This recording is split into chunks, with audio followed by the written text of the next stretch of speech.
Coming up on Fulton Today, the deadline to file for one of Fulton's multiple homestead exemptions is fast approaching. The county's commissioners and manager meet to discuss Fulton's strategic initiatives for the future.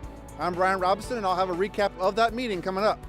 And Fulton's health department joins local organizations to help those who are hungry have better access to meals on a more consistent basis. That and much more starts right now on Fulton Today.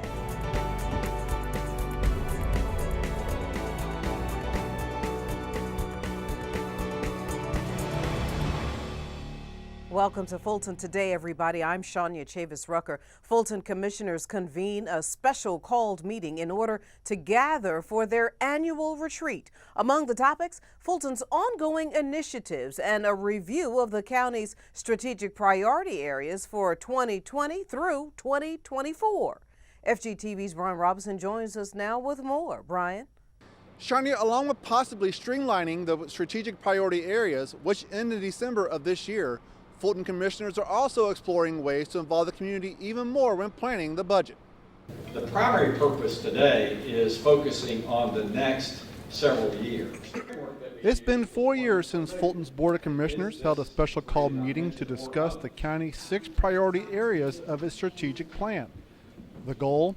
Refine the language involved. These words on paper, they sound good. I'm not sure we all have the same understanding. The 6 priority areas were created by Fulton's board in 2015 to reflect the county's major goals and its commitment to serve all residents. We have commissioners that were not elected at the time, were not involved in the selection of those strategic priority areas. We've also had some questions come up as to whether those priority areas may have been too aspirational. Currently, each commissioner is an executive sponsor of one of the priority areas. One solution offered during this meeting looked at changing that structure. In addition, what we talked about is what's the best way for them to provide the leadership necessary to really make those priorities happen. And I think we got good input that perhaps having both an interest in an area as well as some rotation through those areas would be preferable, so we may end up with more than just one person to an area, maybe it's 2 per area and some level of rotation. Creation of the county's budget was also discussed. No commissioners are involved in the initial stages of the budget process. This meeting looked at how to get commissioner and community priorities involved early on. It was a great meeting for us. I think that everyone in attendance would say so. It was open, it was frank, it was very direct, and I think the results I think the citizens will see the results very quickly. We spent a lot of time talking about priority areas. We spent a lot of time talking about the budget process and how we can involve our community, our citizens, our taxpayers more in the budget process. Now, after the priority areas and the budget process have been refined, commissioners plan on voting on those changes during a commissioners' meeting in the near future, possibly before the summer. Reporting for FGTV, I'm Brian Robinson. Thank you very much, Brian. Meanwhile, we are just days away from the homestead exemption deadline. Homestead exemptions was the biggest focus of the Board of Assessors' March meeting. From exemption changes to exemption approvals, the board had a lot to cover ahead of the April 1st deadline. Now, if you own and live in a home in Fulton County, homestead exemptions may help reduce your property taxes. New homestead exemptions for 2019 were adopted by voters in November of 2018. Now, in particular, seniors 65 and older, regardless of income, are now eligible for a senior homestead exemption that increases their base exemption from $30,000 to $50,000. There is a basic exemption that everybody who owns and occupies a property automatically gets. But there are other exemptions that taxpayers may not be familiar with.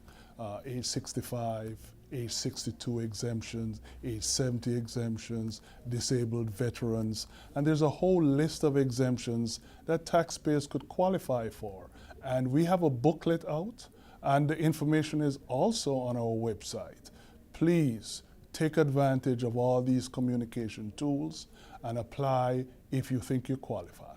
If you would like to learn more about the new property tax exemptions for 2019, you can log on to fultonassessor.org/exemptions. Once again, that deadline to apply for all homestead and special exemptions is Monday, April 1st.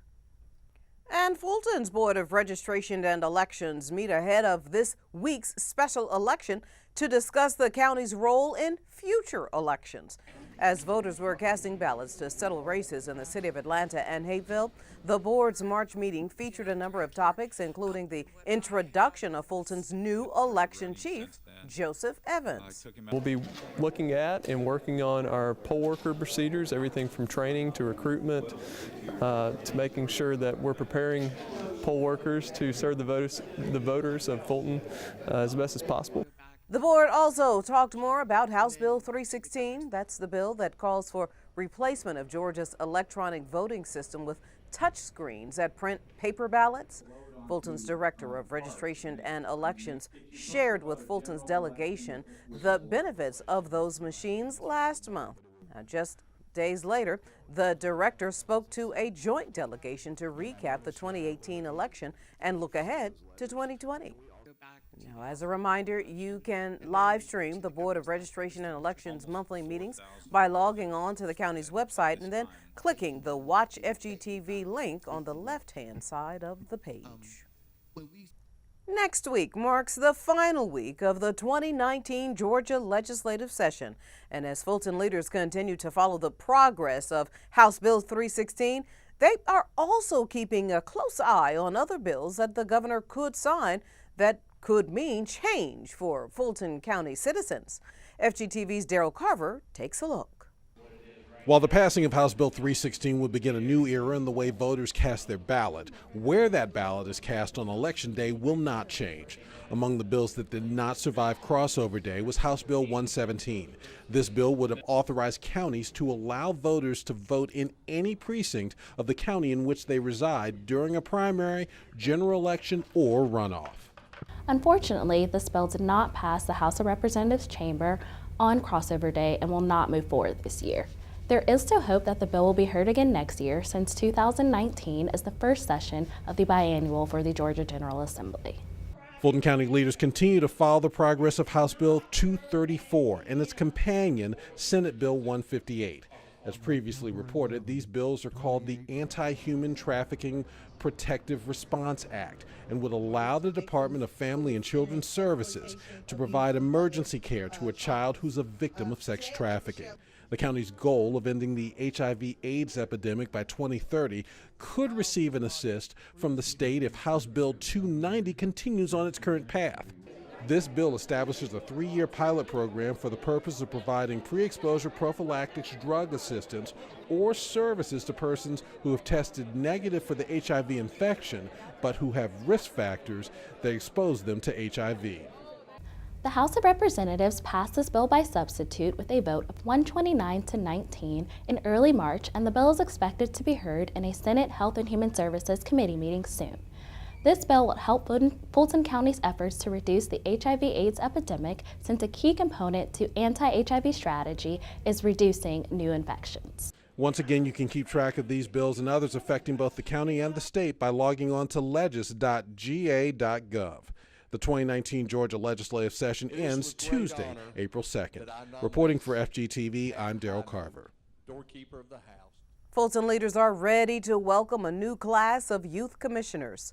For those interested, applications can now be submitted to be a part of the 2019 to 2020 term. From appearing before Fulton's delegation to explain why Georgia's dropout age should be raised, to bringing hope to the less fortunate, these Fulton County Youth Commissioners help develop leadership and service skills. We have 5 youth commissioners that serve in each district of Fulton County, and 1 youth commissioner that serves at large, to make it a total of 31 students on our Fulton County Youth Commission. These young people serve as the ears, the eyes, and the voices for youth within their respective districts.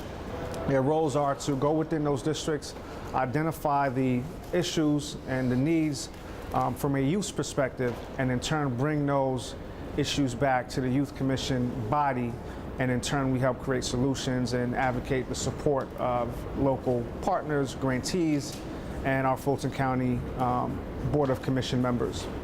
To be eligible, candidates must be a Fulton County resident, be 9th through 11th graders during the 2019 academic school year, and attend a Fulton County school, Atlanta Public School, private or charter school within the Fulton County lines. Applications must be submitted through the Fulton County website by May 17th.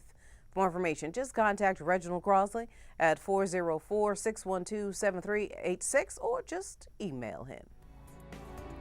And coming up next on Fulton Today, Fulton commissioners approve funding for a program that helps teens when they're feeling their lowest. Details in our district-by-district coverage next.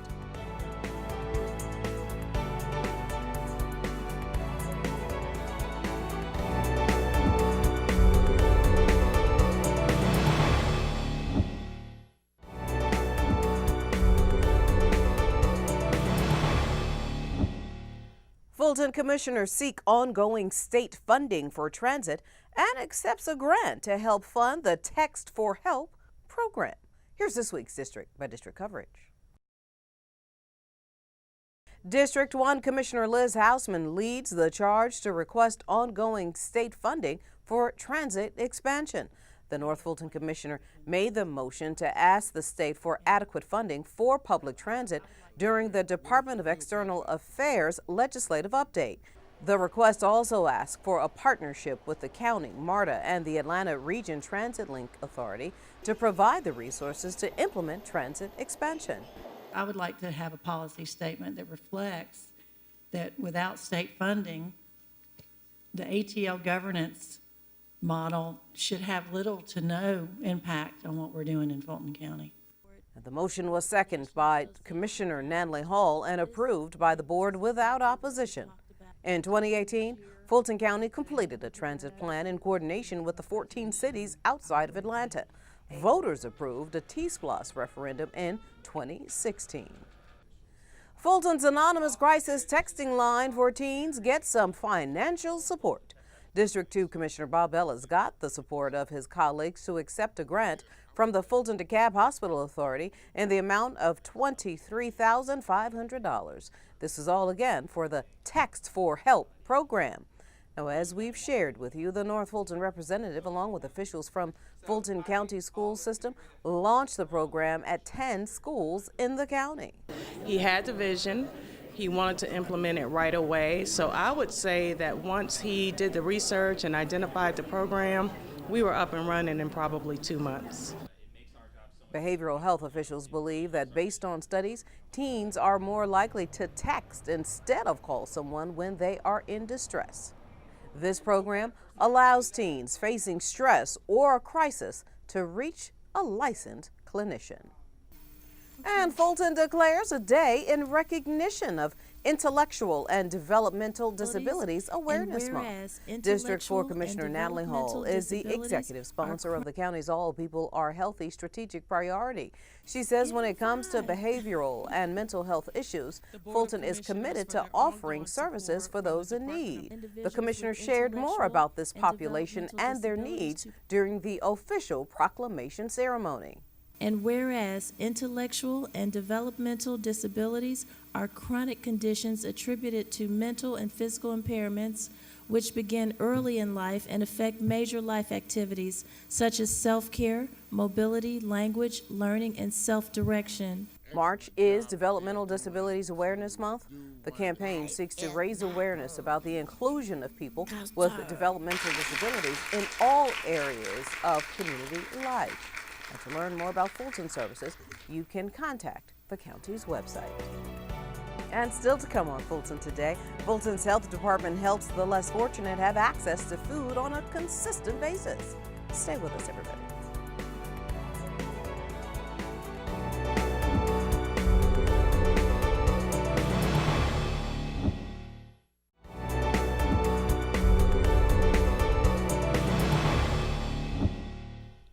Fulton's Board of Health partners with a community nonprofit to offer free food for those in need.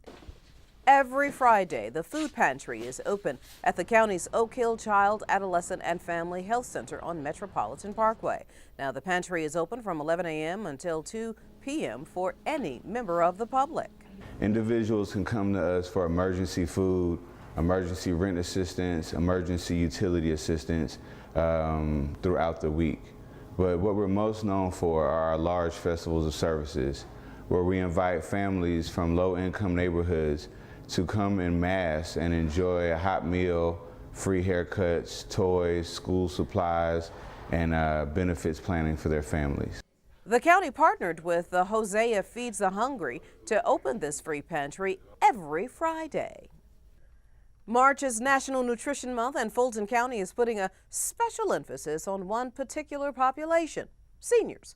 That's because many of them are not getting the proper food, let alone the nutritional food they need. Fulton Senior Services Director joins us now with more on this topic. Thanks for joining us, Ladisa. Good to see you. Thank you, Shania, for having me. So, Ladisa, explain to everybody the importance of knowing about healthy choices to aid seniors in living a vigorous lifestyle. It's very important because it helps older adults to maintain a healthy weight, to stay energized, and to get the nutrients that they need. And can you talk about some of the key elements in combating poor health choices and illnesses that many of the seniors of Fulton County face? It's a great question. According to the National Resource Center on Nutrition, Physical Activity, and Aging, 1 in 4 older Americans has poor nutrition. So some of the ways to combat that is to maintain good oral health, to take your medication as prescribed if you are on medication, and then of course to engage in physical activity and adopting a healthy diet. And provide details on the home delivered meals program for homebound seniors. Yes, this is a contracted service that provides nutritious meals to seniors who are unable to leave their homes either due to an illness, disability, or mobility challenges. The great thing about the program is that dinner meals as well as weekend meals are available. So for more information about this important service that we provide to seniors in Fulton County, you can call 404-613-6000. Your final thoughts, Ladisa? Yes, it's important for seniors to have a level of confidence to make sure that a behavioral change can occur. We know that our customers are their own experts when it comes to changes in behavior and activity. So it's recommended that they identify foods that they enjoy, physical activity that they love to do, combine them both together to achieve a healthy outcome in their own personal lives and achieve their healthy aging goals. Always great information. Thank you so much for your time. I appreciate this opportunity. Thank you. And again, if you want any of these resources, just reach out to the county's Star Line. Fulton County employees come to the rescue by collecting over 60 pints of blood in just a matter of hours. The Government Center in downtown Atlanta was the site of the blood donation drive.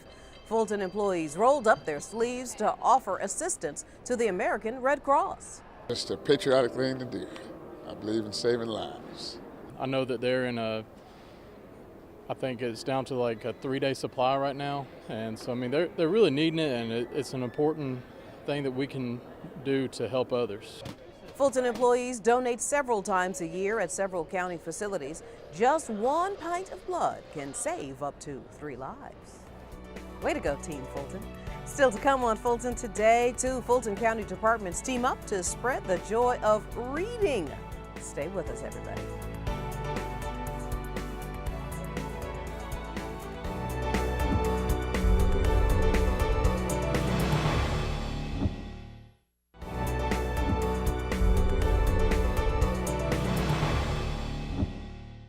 Young people get a chance to learn about different colleges and universities during a recent trip to the Government Center. The Fulton Employee Association hosted a college fair.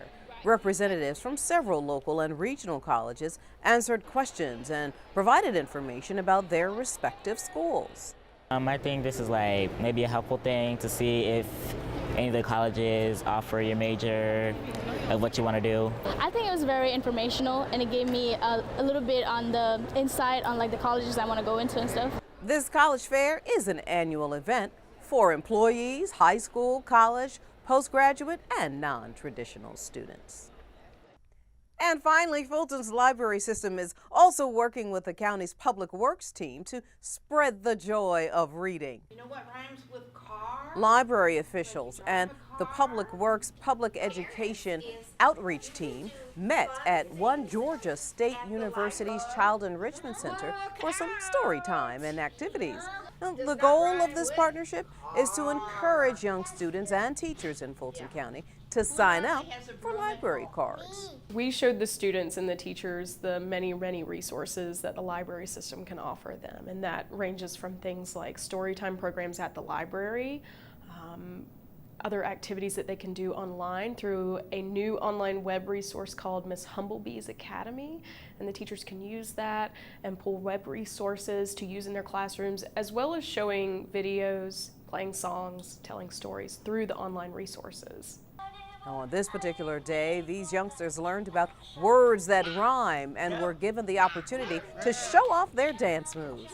The Public Education and Outreach Team regularly partners with library staff to offer programs to citizens of Fulton County on a variety of topics in water quality and water conservation. And before we go, our reminder that FGTV wants to connect with you online. Be sure to follow FGTV on Facebook, Twitter, and Instagram for up-to-date Fulton County news. And you can watch a replay of this show or any other FGTV program anytime on our YouTube channel. So don't forget to subscribe. Well, that does it for this edition of Fulton Today. I'm Shania Chavis-Rucker. Thank you so much for watching. Join us each week for news around and about Fulton County.